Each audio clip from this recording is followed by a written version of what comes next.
تو یہ جو مرد زیادہ رہتے ہیں نا عورتوں کے ساتھ، زیادہ وقت گزارتے ہیں، زیادہ داستانیں سنتے ہیں، ان میں وہ ساری چیزیں پیدا ہو جاتی ہیں۔ آپ نے ناراض نہیں ہونا، میں دعوے سے کہتا ہوں کہ جو جوان اپنی اماں کے اور ابا کے شکوے کرنے لگ جاتا ہے نا، اس نے 1.5 گھنٹہ باتیں سنی ہیں بی بی کی، ایسے مفت میں نہیں شکوے کر رہا، اس نے ہلکا ہلکا کہیں جی بھی کیا ہے، تو تب یہ ساری کہانیوں نے جنم لیا۔ آپ جس کی صحبت میں بیٹھیں گے اس کا کچھ نہ کچھ اثر ہے، بلکہ عارف رومی تو کہتے ہیں کہ شیر کے بچے کو بکریوں میں چھوڑ دو، بکری بن جائے گا۔ شیر کے بچے کو بکریوں میں چھوڑو، وہ بکری ہے، اس لیے کہ شیروں کی صحبت بندے کو شیر بناتی ہے۔ تو جب بیٹھنا ہی نہیں ہے، باتیں ہی سارا دن یہ والی سننی ہے، ہر وقت رہنا ہی اسی داستان میں، پھر کمزور باتیں، پھر اپنے ماضی کے دکھ، پھر پتہ نہیں کیا۔ آپ نے ناراض نہیں ہونا، میں بعض جوانوں کی باتیں سن کے میرا دل کرتا ہے کہ اسے کہوں یار تو کیا بات کر رہا ہے، اپنا قد دیکھ، تو اپنی عمر دیکھ، رب نے تجھے مرد بنایا ہے، تو کمال آدمی ہے، تو کھڑا ہو۔ اگر اس طرح امت مسلمہ کے نوجوان رہیں گے تو میدانوں میں کس سے نکلنا ہے؟ بات بات پہ رو جانا، بات بات پہ سہم جانا، حالات کے سہمے ہوئے لوگوں کو بتا دو حالات بدل جاتے ہیں، ایک جیسے نہیں رہتے۔ آپ کی طبیعت میں دلیری اور وقار ہونا چاہیے۔ حضرت اسماء بنت ابی بکر صدیق، حضرت صدیق اکبر رضی اللہ تعالی عنہ کی وہ صاحبزادیاں جو حضرت عائشہ کی بڑی ہمشیرہ ہیں، رات کو غار ثور میں مرد جاتے ڈرتے ہیں، آج بھی ڈرتے ہیں، اور جناب اسماء نبی پاک کی روٹی لے کے جایا کرتی تھی۔ پھر اللہ نے ان کو بیٹا دیا، حضرت عبداللہ بن زبیر، یہ حضور کی پھپھی کے نواسے ہیں، حضرت زبیر بن عوام عشرہ مبشرہ صحابی ہیں، ان کے بیٹے ہیں، اور یہ وہ خوش بخت جوان ہے جس کو گٹی نبی پاک نے اپنے لعاب دہن سے عطا فرمائی۔ یزیدی فوجوں کے خلاف امام حسین کے بعد جو آدمی باقاعدہ مرتب فوج کے ساتھ میدان میں آئے وہ حضرت عبداللہ ابن زبیر ہیں، مرتب کر کے اپنا لشکر لے کے نکلے۔ حضرت اسماء بوڑھی ہو گئی تھی، 90 سال عمر تھی، نظر نہیں آتا تھا۔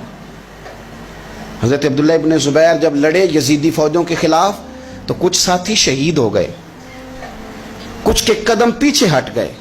حضرت عبداللہ ابن زبیر ماں کے پاس آئے اور ماں سے آ کے کہتے ہیں اماں میرے کچھ ساتھی کمزور پڑ گئے، کچھ شہید ہو گئے، اور یہ بڑے سخت لوگوں کی فوج سے ہمارا مقابلہ ہے، تو اس وقت تیرے ساتھ کوئی خدمت گزار نہیں، میں تیرا اکیلا سہارا ہوں، ماں تو بتا میں کیا کروں، آگے جاؤں کہ واپس مڑوں؟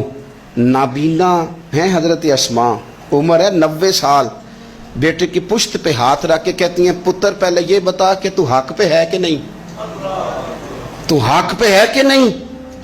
ان ماں کی گود میں اسلام پلا کرتا تھا، حق پہ ہے کہ نہیں؟ تو حضرت عبداللہ ابن زبیر کہنے لگے اماں میں حق میں ہوں۔